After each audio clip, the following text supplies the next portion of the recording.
Hello there. My name is Rick. Ciao, my name's Millie.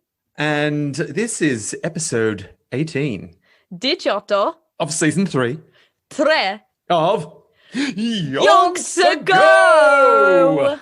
Perfectly done. Even on Zoom, we still... Yeah. Season 3, could it be Donny B? Who is he? Just another bit of history that we're gonna get to know in a brand new little season of Yonks Ago. A father and a daughter putting on a show, finding out about people from Yonks Ago. Y-O-N-K-S Ago. Y-O-N-K-S Ago. Fact or fiction, we don't know. Y-O-N-K-S Ago. Episode 18. We're back on the Zooms. Episode 18. But nothing can stop us. No, don't stop me now. I'm having such a good time. I'm having a ball. Here we go. When we last left, I don't remember. I'm getting straight into it because we've got a lot to catch up on. It's been a while. Yeah. Our sporadic podcasting schedule means who knows when we're going to get together, and when we do, we've got to make the most of it. Yeah, I feel you. Donny B, he debuted properly for the state, New South Wales, and century on debut. As he should. Got out there, smacked out 116, brought up his century with a pull shot to the boundary. Yeah, dangerous. Which, he doesn't even give a hot damn, our Donny B. He's like, what's the shot that's gotten me out more than any other shot? I'm going to use that shot to score my century. And that made people take up and stand up and take notice. Take up and stand notice. Take up and stand notice. They would take up and stand on notices just to get a better look at Donny B playing the pull shot. And that's what he did. And everyone agreed on that day, in that moment. I agreed. Greatest debut, most exciting debut at state level in the history of the game. Yeah. I mean, that's high praise. Although I must also, to put it in perspective, it's early days of, it's relatively early days of state cricket. There hasn't been a lot of debuts. No. You know what I mean? It's not like today where hundreds and hundreds and hundreds and possibly thousands of batters have debuted. Yeah. I'm going to say Archie Jackson's was probably better. I feel like it must have been close. I just feel like maybe he didn't get to the ton on his debut. I mean, he's more made up for it since. Yeah. But look, this is what they're saying out and about. Fair enough. Donny B has wowed them with his debut innings. But it is only halfway through. Look, when we left it, we are only halfway through. Oh yeah. The game. It's a 2 innings game that they're playing. Yeah. It's not over. Imagine only doing 1 innings. And just to remind you, the sort of big gun bowler on their team was sorry for my mouth not working. He had a weird name. Clary Grimmett. Yeah. It wasn't Clarence. No, there was another bowler on the team called Perker Lee. Oh, yeah, I remember. But he's not their gun bowler. He's the one who was bowling when our man Donny B scored his century. That's how he got into the record books. Yeah. Oh, period. He bowled perkily, but he did not bowl accurately. But Clary Grimmett was their masterful spin bowler who everyone was afraid of. Yeah, I mean, his name's pretty scary in itself. It's kind of got a friendly yet dangerous edge. Yeah, just sort of, that weird kid. Yeah. It could be that one kid. Yeah, or the likable gangster. Yeah. You know what I mean? Probably, he's likable, he's charming, but he will break your kneecaps if you wrong him, you know? Yeah. I mean, fair enough. If you're on the right side of Clary Grimmett, good place to be. Yeah, everything's great. If you get on the wrong side of Clary Grimmett, can't help you. No. All right, why'd you get on the wrong side of him? Does that mean Donny B is on the wrong side of him? No, because he wasn't bowling when he got the century. Yeah. No, he wasn't. And also, I think with most gangsters, what happens on the cricket field stays on the cricket field. Yeah. Like people, because otherwise, the game. No one would want to play cricket with Clary Grimmett. Exactly. Yeah. So he's, even though he's a likable gangster, everyone knows that you can't get on the wrong side of him on the cricket field. Yeah. No matter what you do to him out there, you could you could hit him for 6 sixes in and over. What if you did that thing that was it the Australians did where they like rolled the ball on the ground? Oh, like cheated. Like you're saying, if you cheat. But that wasn't a cheat. Was it not? That was like a loophole. With the Australians? No, when they rolled it on the ground. Oh, yeah. Look, I mean, it's when it comes to ball tampering, there is a lot of grey area. Yeah. And not enough red area, which is the problem with the ball. And, you know, you could go down the ball tampering rabbit hole. And I feel like in Clary Grimmett's days, you could probably do whatever you like with the ball. There was no rules around ball tampering. Yeah. You could eat it. No, I don't think you understand what I said. Oh. No, like when they went to bowl it and they rolled it on the ground. Oh, do you remember that? Now, yeah. Under the underarm bowling.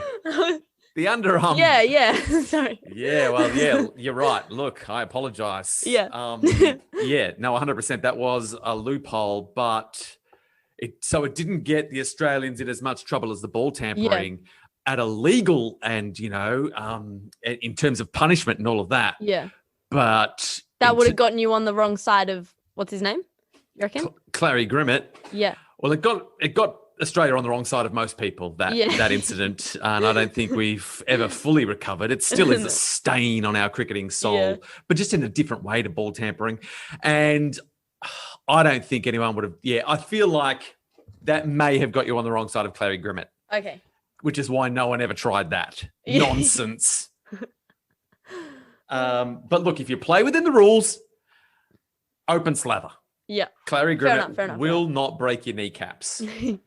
But be careful. Just be careful. Okay. I will. Tread carefully. But look, they come out on the second day of the game, and word has spread.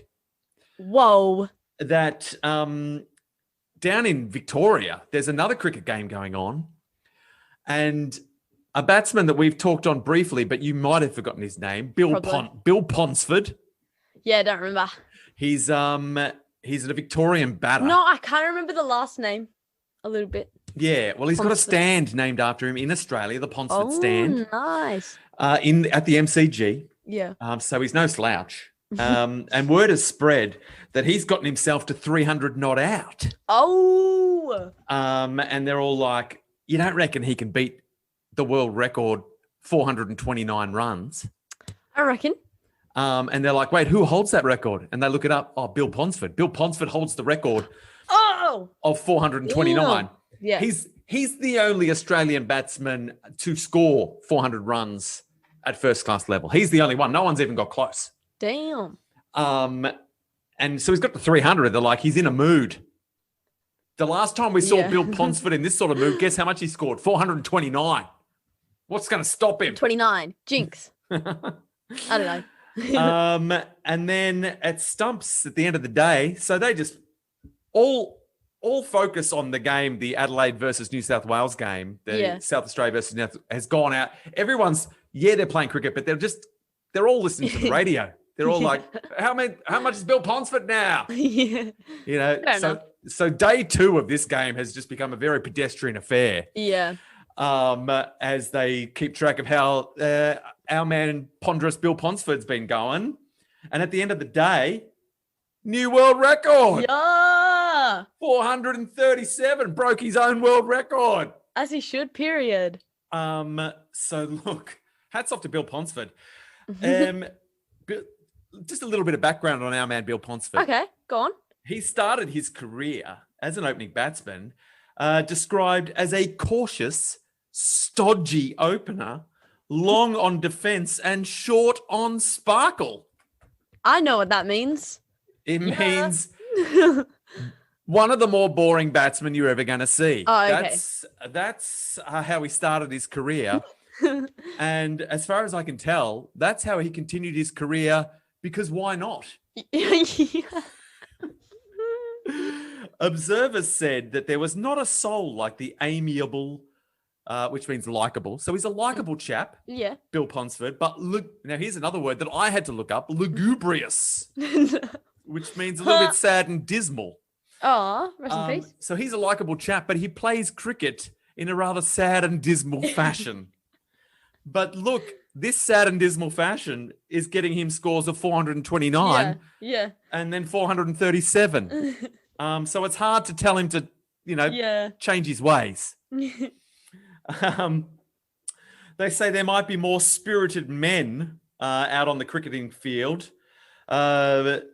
such as the new kid from Sydney. Which one?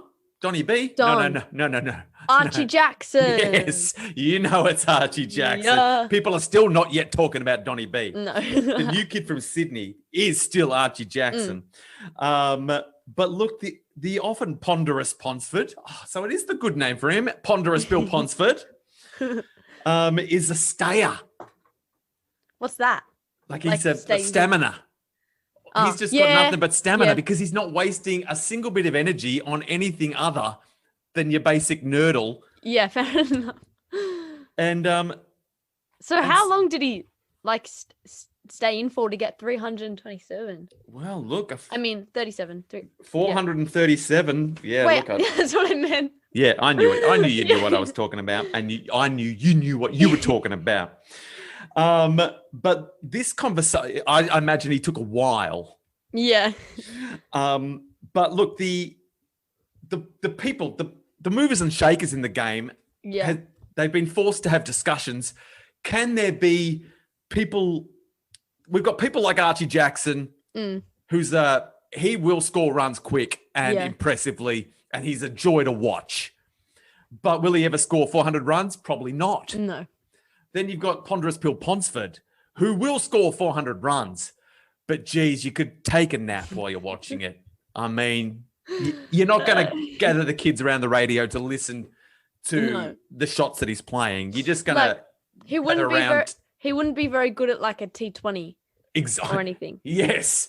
He would be left behind in the age of the T20, whereas Archie Jackson, first man picked. Yeah. And so your powers that be are like, is it just one or the other? Can cricketers be both? Can they be exciting? Can they play exciting shots, but also have the defense and the concentration to get to 400? I think so. And look, at the end of the day, they've all agreed, no, you can't. Oh. They're like, we've never seen it. Donny B, first one, surely. Yeah, so this is at the end of 1927. They've all had their chats. They've all agreed, look, you're either a sprinter or a marathon runner, and you can't be both. What if you want to sprint a marathon? You're gonna get puffed. You're gonna get what real if you puffed. What if you wanna like marathon run a sprint? You're gonna be real slow. People are gonna finish long before you What do. if you want to do? I think you could sprint a marathon if you really tried hard. Well, I feel like basically, Olympic level marathon runners to us, are sprinting the marathon. Yeah, pretty like even when they're in like their lowest gear, like I'm just going to go into conserve my energy. I reckon if we were trying to sprint next to them, wouldn't stand a chance. They'd be just like, so their lowest speed is better than our highest speed. Yeah. So essentially to us, they are sprinting the marathon. Yeah. 100%. So in that sense, you're right. You can sprint the marathon. And you can definitely marathon the sprint. That is a lot easier. We could do that. I mean, I made a career out of marathoning the sprint. Was it a successful sprinting career? No. No, it ended very quickly at junior level. Could it be successful if you like kept on like passing your personal best? Like every time you just go a little bit faster. But eventually then you're like, I am improving. Yeah, but eventually you'd be sprinting. Yeah, but you're not gonna last that long. Like you just get a little bit faster, like every time. Like a little bit faster. But you've got to. I guess the question is, how long would your career be before you got to the point where you're like, if I go any faster, I'm sprinting. I've left my marathon ways behind me. This is the tipping point. Then you can retire. Yeah, I'm retired. Yeah. Guys, I'm out. My marathon sprinting career is over.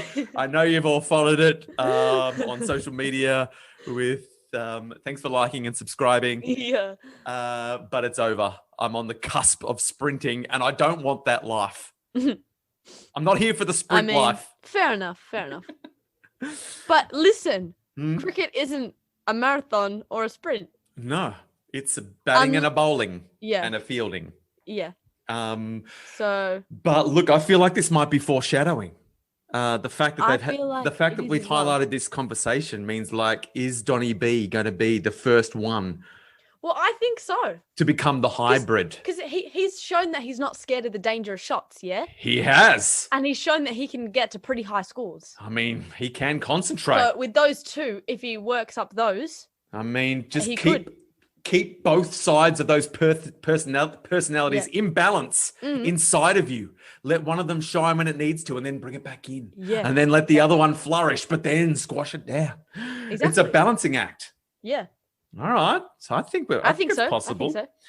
Look, the papers the next morning, even though our man Bradman had got his, stunning debut, and the kipper had done, what the kipper does, it was all about our man Bill Ponsford. Yeah, fair enough. So World record. What are you going to do when you're writing the newspapers? Do you focus on a world record or a stunning debut? Record. Yeah, 100%. If I were to. Congratulations, you just passed the journalism test. Yes. We should start a blog. we should do hot takes on sporting events. Yeah. This is what we're doing. I know. Now. Oh, I missed what you said because my internet robbed me of your stunning content. What'd you say? I just said, isn't that what we're doing right now? Oh, 100%. Good content. I'm glad. Thanks. And so look, we get back to the game, and it's what is it? Well, I'm just trying to figure out where to. Hang on a sec. I don't have to pause. No, do I want to edit this later? If I don't just soldier on, I've got to do editing. I don't know. Well, I'm not the one who has to do it.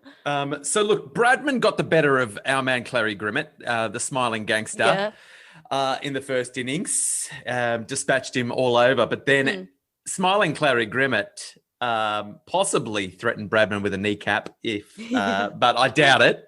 Yeah. But he used his magic in the second innings had Bradman bowled off his pads for 33. Not great. That's what happened last time with the other bowler, wasn't it? Big bad bustling Bill O'Reilly. In the first one. Yeah. On the first day, got him, and then second day, first ball out. Yeah, because the bowlers have time to think. They play it over in their mind. What was Bradman doing? How can I trick him? But at least this time he got to 33, which is not too bad because they only made a total of 150.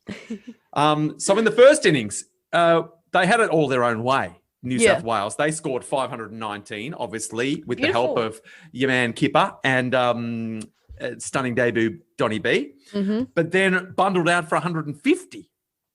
South Australia in their first innings had made 481, which meant that South Australia needed 189 runs to win this game. Whoa.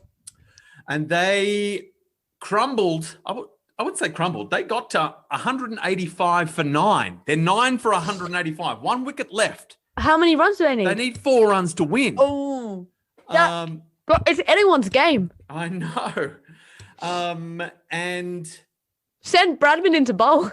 They should if they could. But when the wicket fell, so the wicket falls, the bowler at the time who took the 9th wicket was McNamee, no first name. McNamee.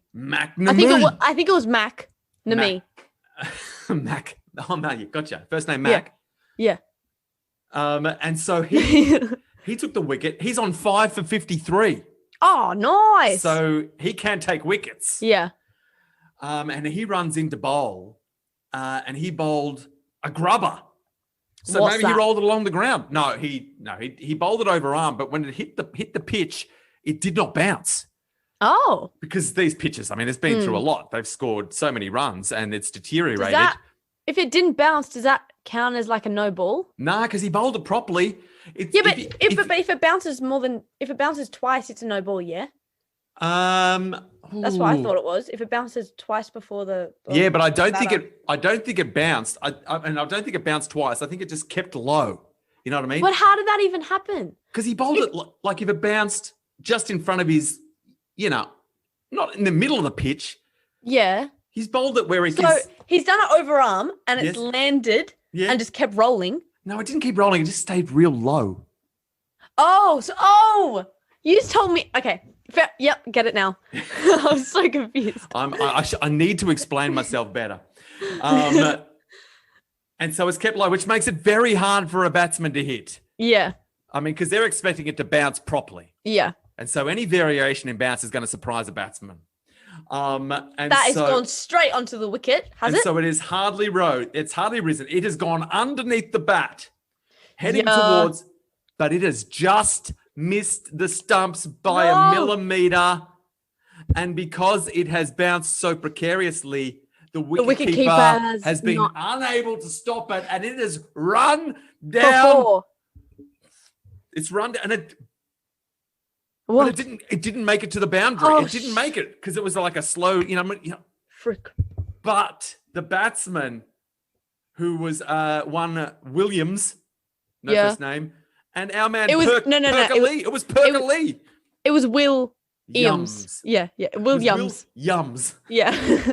Yummy Will Yums was batting with Perker Lee, Mm.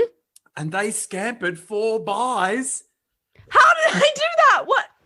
giving Yeah. South Australia victory by Damn. 1 wicket. Oh, That is, wow, hectic. I know. New Someone South Wales. someone run faster to the line. I mean, it's tough. If the ball runs away to the boundary and then just pulls up just short, sometimes that's the only way Yeah. you can run 4 runs. If it just pulls up short of the boundary, Yeah. which in essence, either way, it's 4 runs. Yeah. If it just makes the boundary, if it doesn't make, sometimes it's better for a fielder to accidentally kick it over the boundary just so they don't run 5. Yeah. Because you're like, if I kick it over the boundary Yeah. now, that's going to rob them of that 1 extra run because those guys are definitely going to run 5 if I. That's actually smart. I've got a lot of cricketing smarts, Millie. I've got a heap of them. Imagine it was an overthrow as well, and then they ran like 7. Then they would just win by more. But I guess it's always good to win by more. Yeah, and I was just saying in any situation. In any situation. Yeah. I mean, we could look up the cricket. I feel like there has been some fairly large overthrow-based runs. Like people have scored like 13 and Jeez. I might have made that up. Damn. Yeah. That'd be hard to do unless you threw it for 6. Yeah. He just overthrows for 6. No, you throw it and then it hits someone's leg and they have a fright and then they kick it more. So it goes more. It's always advisable not to give your teammates a fright on the cricket field because you don't know what will happen. Yeah. Most likely, lots of runs will be scored against you. Wait, could it happen like the overthrow? It hits the bat of the. It hits the bat of like as they're running, and they like swing it, and then it goes. I think. Or does that just count as dead? Yeah, I think if they swing it, that's going to count against them. That'll be dead ball. That'll be interfering with the field. Yeah. You're not going to get away with it, is what I'm saying. But what if it was an accident? If you could make it look like the ball just somehow, you wouldn't be able to swing. But if you were running, like you extend your bat for a run, right? Yeah. And if the ball somehow was thrown hard enough that it hit the middle of your bat and somehow made it over the fence, I mean, I can't see why that's not 6 overthrows. Yeah, no. And that's not on you. As long as you had nothing to do with it, and it was just a freak, then that's 6 overthrows. Yeah. And that's on them. Yeah. But it would have people scratching their heads and going, I don't know if that's right. I don't feel good about it. Let's just pretend it never happened. Yeah. Which is always a good thing to do. Yeah. On the cricket is just pretend things didn't happen. And sometimes there's weird loopholes in cricket where the captains can get together and they'll be like, should we just pretend that didn't happen? And everyone's like, we will pretend that didn't happen. Wait, what do you mean? Like someone goes out and they're like, Yeah, people Nah. can go out and then the captains can go to the umpire. We don't want that guy to be out. We've all agreed. really? Yeah, that it Damn. was a dog act. You know, it was- Democracy. yeah, the captains have final say, and Yeah. as long as everyone agrees and they feel okay about it, Yeah. you can really fudge the rules. So if you really think the umpire was like, that's a LBW, but they had no review. Is that Yeah. a word? Yeah, a review. Yeah, That sounded correct. so wrong. And they didn't have any reviews left, so they couldn't review it. Mhm. And the other team was like, that's not out, you silly. Yeah, So they were like, then they were like, stay in. Like that? Yeah, 100%. Yeah. So if the captain was fielding really close and knew Yeah. 100% that the batter had hit the ball onto his pads, Yeah. and just felt horrible about it, but they had no reviews, and just wanted to do the right thing, they could 100% tell the umpire to just pull their head in and Yeah. reverse the decision. They wouldn't, No. because most captains are dogs. Yeah. Just abs and dog acts are their number one act Yeah. of choice. Yeah. So, there's always one person on the team who's the good guy, Yeah. but it's never the captain. No. It's always like the wicket keeper Yeah. or some Yeah. other Who would you player. say on the Australian team right now is the good guy? That's a good question. Hazelwood. Yeah, I would vote Hazelwood Yeah. as possibly the least likely to do a dog act on the Yeah. Australian team. Thanks. Yeah, I don't know why I said thanks. It's not me. because you like Hazelwood and you wanted Yeah. me to back you up in your Yeah. choice of favorite He's cricketing. a bit of a legend. He's never steered us wrong yet, Yeah. and hopefully he never will. But if he does, we'll make excuses for him until such time as we can't. Yeah. Until such time as we feel wrong doing it. And Yeah. then we won't. And we'll cut him loose. Yeah. And we'll say Hazel wouldn't. And then we'll never speak of him again. And so life continues. Yeah. I feel like I can't remember what time we started, but we must be around about at the end of standard podcasting time. What Yeah. say you? I say true. Yeah. And look, we've had a sporadic schedule, and it's going to continue to be a little bit sporadic. Yeah. I think. Listen, we're busy. Yeah. Because weirdly, I mean, your fingers crossed, all things going to plan. No jinxies on us. Yeah. You're coming up to visit me in the What? land of Donny B, Yeah.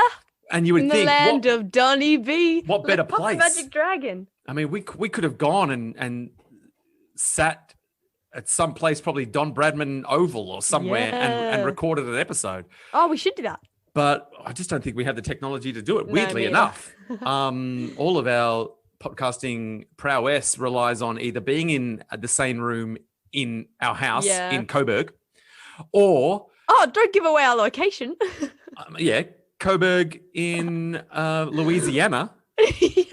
Sucked. I got him. Got him. They're gonna find us. Wild goose chase. Or being miles apart and zooming in. Yeah. Weirdly, being together in New South Wales doesn't really provide us with the No. appropriate technology Yeah. to do it. And I just don't want to go to all the trouble. We could do one, but like not record it at all. Like, Oh, just so we that- can say we did one, but we didn't record it. We just sort of. we could do do it. a live in-person podcast. For anyone who's in, at the Don Yeah. Bradman Oval at the time will appreciate our hot takes on, Yeah. on Donny B. But Come on everyone else is down. going to miss Bring out. your friends. It'll be the secret episode, the lost Yeah. episode. But also, I can't imagine we'll do that. We'll be doing No, other things. definitely We'll be not. catching up. Yeah. We'll be living the New South Wales life. Yeah. You'll be living your school holiday, truth. School holiday. School holiday truth. Yeah. Well, I don't want to rob you of your school holiday truth. And you're going to be busy leading up to coming up here. You've got a lot Yeah. of things cooking. Yeah. You've got a lot of pots on the stove. Yeah. Metaphorically, you're not actually cooking Oh, nah. legitimately. Not me. Got any, no signature dishes that you're going to whip up? No. No. Only metaphorically. She's Yeah. got metaphorical signature dishes that are delicious. And she's going to be chowing down. She's going to be like Yummy Will Yum, just eating them up. See what you did there. So look, we have discovered that players that are listed in the book as having no first name do have a first name. You just got to find it. Yeah. You just got to You find have it. to believe. Yeah, you just got to crack the code. Yeah. And we will continue to crack those codes. Yeah. That's what we do. Mm. We're like the Enigma people in World War One. You know the ones. Millie, tell us all about it. Wait, I wasn't listening. I was just checking if you'd zoned out. You had that look on your I face. did. Were you talking about World War One? Nancy Yes. Wake? Sort of. I was talking about the Enigma code breakers. You know them? Do you know about the Enigma? Oh, no, wait. I've got my wars wrong. That was World War What? Two, surely. World War Two. Yeah. Wait, no. Why did I say World War One? Yeah, I meant World War Two as well. Yeah. I was thinking World War Two, Yeah. but I said World War One. Apologies, Yonky Doodlers. Yeah, I don't like to but I'm confuse the tired. wars. Yeah. It was probably both wars. Look, I feel Yeah. like most wars have what an were you enigma. talking about? The Enigma code what? Enigma. Yeah, what about it? The code breakers. The Enigma code breakers. Do you know No, anything about them? I don't know what that is. Oh, fun story. Check it out. Maybe Oh. we'll do a podcast on it one day. Yeah. Anyway, we won't be doing that for a while because we've got to keep slogging through Donny B Yeah. until such time as we pull up stumps. But that won't be for a while because we We are the something, champions. and we my will one day. Who friend. knows when? I don't know when. Sometime in the future, we will be recording another episode of Of Yonks Ago. Oh, Nailed it. I think that went pretty good. Yeah. Yeah.